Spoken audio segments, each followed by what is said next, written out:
According to Dewey, we do not learn from experience, we learn from reflecting on experience.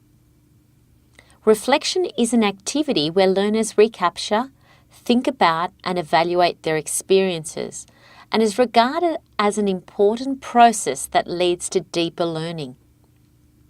In the context of teacher education, reflective tasks help student teachers to explore and develop new understandings of teaching by reconsidering what they learn in practice. Teacher educators typically require their student teachers to use a range of reflective activities to frame and reframe learning episodes and bridge theory with practice. In this video case, we look at two types of reflective practices mediated by mobile technologies. 1. Multimodal note-taking and reflective journaling, and 2. Personal digital storytelling for reflection. We then examine these activities using the mobile pedagogy framework. The context of these activities is pre-service teacher education at an Australian university. All student teachers in this video are studying ICT and education subjects as part of their degree. Firstly, we'll examine reflective journaling. To set the scene, here is an example of a video-based reflection from one of the students who was exploring the use of emerging technologies in education. Yesterday I was able to use Google Glasses to experience virtual reality. This was such an amazing discovery for me, and not only was it exciting and thrilling being taken into a haunted house when I put the glasses on while sitting in my chair in class, but it opened my mind up to all the educational opportunities this could have. As soon as I took the glasses off, I couldn't wait to discover more about how it all works. Virtual reality is basically a technology that combines hardware and software together, which creates a 3D virtual reality or space. I believe that this is going to be huge in education in the future. As technology rapidly evolves, so do the way in which humans interact and depend upon it. So it only makes sense that we teach the future with the most innovative tools and technologies available at the moment. My knowledge was enhanced when I listened to presentations in class, which discovered endless possibilities that virtual reality can have on education.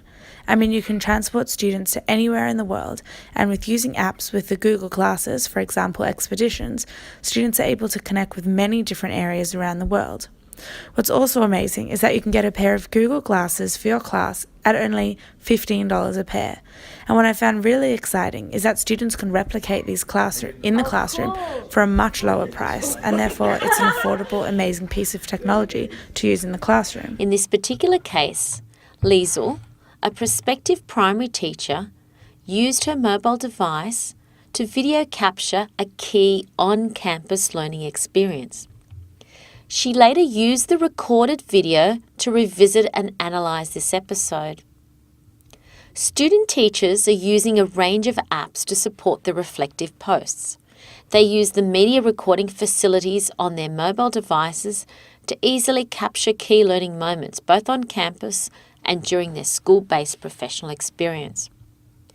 They can use reflection-specific apps such as Reflex and collaborative apps such as TeamUp. Although many student teachers are adopting an app smashing approach, using more generic multimodal note-taking apps such as Evernote in combination with media production apps such as iMovie. For example, Steve explored the use of coding with Dash Robotics. Later in the day, he visited a local park to make an audio-based reflection on his earlier on-campus learning episode. He revisited the excitement of this experience before exploring implications for his own prospective teaching. An extract follows. Okay, so I'm in a park across the road from my house. I've got a little bit of time before I need to go home and get dinner ready, so I thought I'd just do a little review now of what we learned at UniState. One of the coolest things we did today was I got to experiment with Dash Robotics. Dash Robotics is literally a small robot that roams around, and it's covered in lights and it makes sounds, and it's awesome. The second app we used was Blockly, which was super exciting again. It didn't offer like a directional pad for you to actually just move it wherever you wanted. However, you could do so as this particular app was like a soft introduction into programming, which is really cool. There's so many different things you can do with it. And like I said, it's a real great entry-level tool for programming, for robotics. You could take Dash on missions and have it measure and record the findings of its adventure. You know, you can use it for measurement in math when you're using the drag and drop options, especially when we're talking about movement. So there's plenty of opportunities across the board, across cross-curricular activities that having this robot in your classroom would allow you to do.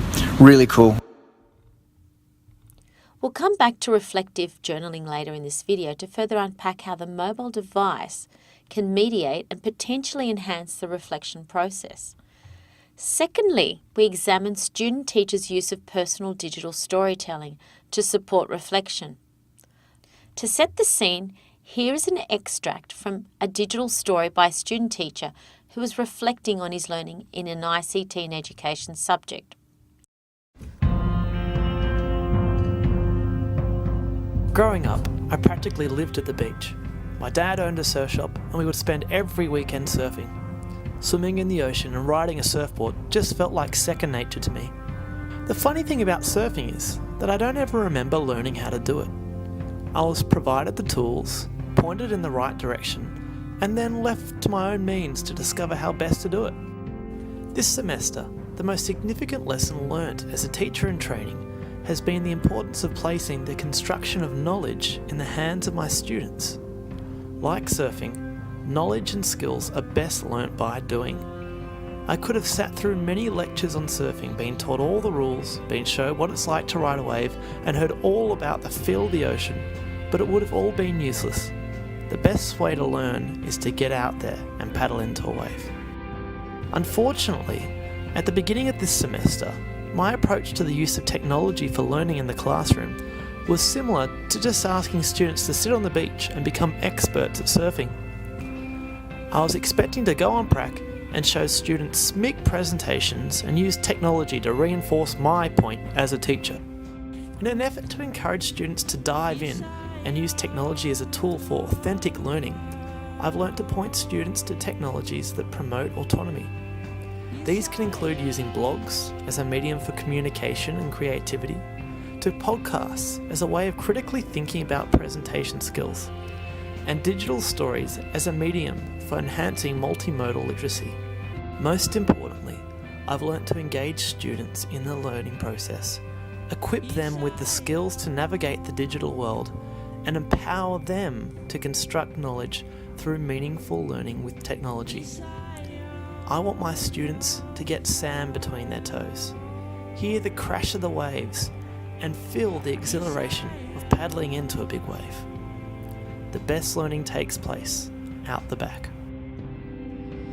In this particular case, Lucas, a prospective primary teacher, used media production apps to stitch together a range of artefacts from his studies to tell the story of his learning over a semester.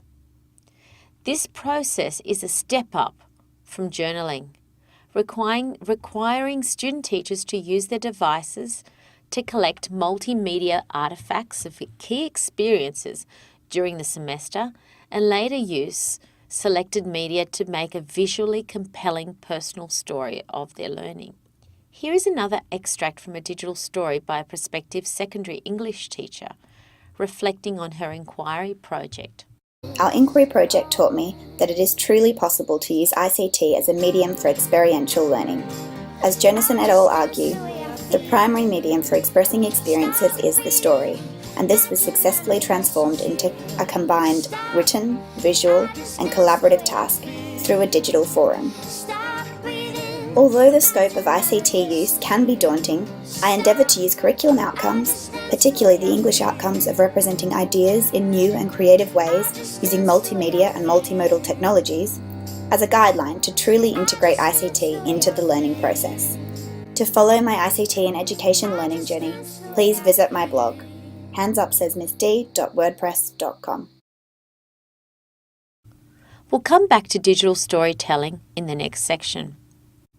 In this final analysis section of the video case, we examine the student-teachers' journaling and digital storytelling activities to unpack how their use of the mobile device can mediate and potentially enhance the reflection process. There are many models of reflective practice. For example, the Gibbs 1988 model shown here. This cyclical model includes 6 key components of the reflective process. The first 2 stages involve revisiting the learning experience and addressing key feelings and thoughts during, before, and after the event. This is a critical stage that highlights the important relationship between reflection and emotion. What are the benefits of using the M device in these early stages? Student teachers can seamlessly and often spontaneously capture rich, situated experiences in a range of settings, from campus-based classes to experiences during their school-based professional experience.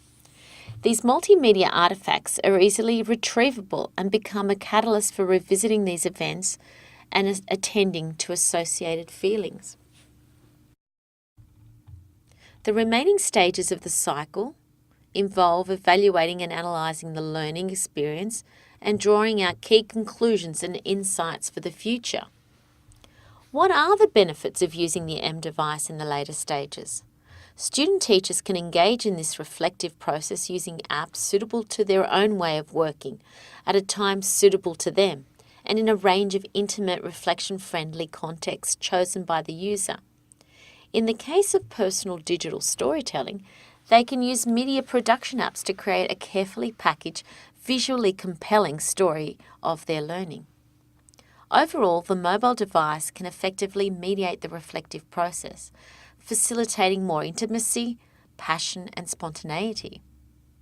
The before-mentioned mobile learning tasks can facilitate the early stages of the reflection process, returning to the experience and attending to associated emotions.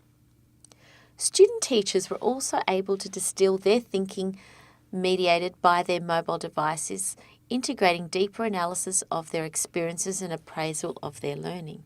We can use our mobile pedagogical framework to examine the student teachers' journaling and digital storytelling activities. In particular, we will focus on the authenticity dimension and the subscales of task, tool, and setting. Both journaling and digital storytelling are realistic tasks for student teachers, possibly more so than traditional reflective discussions and essays. The tasks engender high levels of ownership, potentially supporting more personal, compelling levels of communication. The enhanced level of meaning and emotion investment is a key influence on this reflective process. New media, including video, is a creative outlet for student-teacher reflection, and more honest reflective posts can emerge, conveying emotions and complexity that would be difficult through traditional written text. For example, here is an audio extract from Claire's reflection on her first day on professional experience. My own primary schooling experience drew to an end. I started my first day as a student teacher. My diary entry on this day reflected my nerves, anxiety, and hopefulness as a beginning teacher. Understandably, the nerves have set in as I wonder what my first day at prac might be like. There are so many questions going through my mind. Will I like the school? Will the teacher of my prac class be open to sharing and willing to inspire?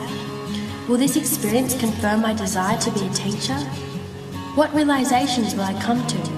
How will the students respond to me? To me, these words indicate that teaching is about evolving.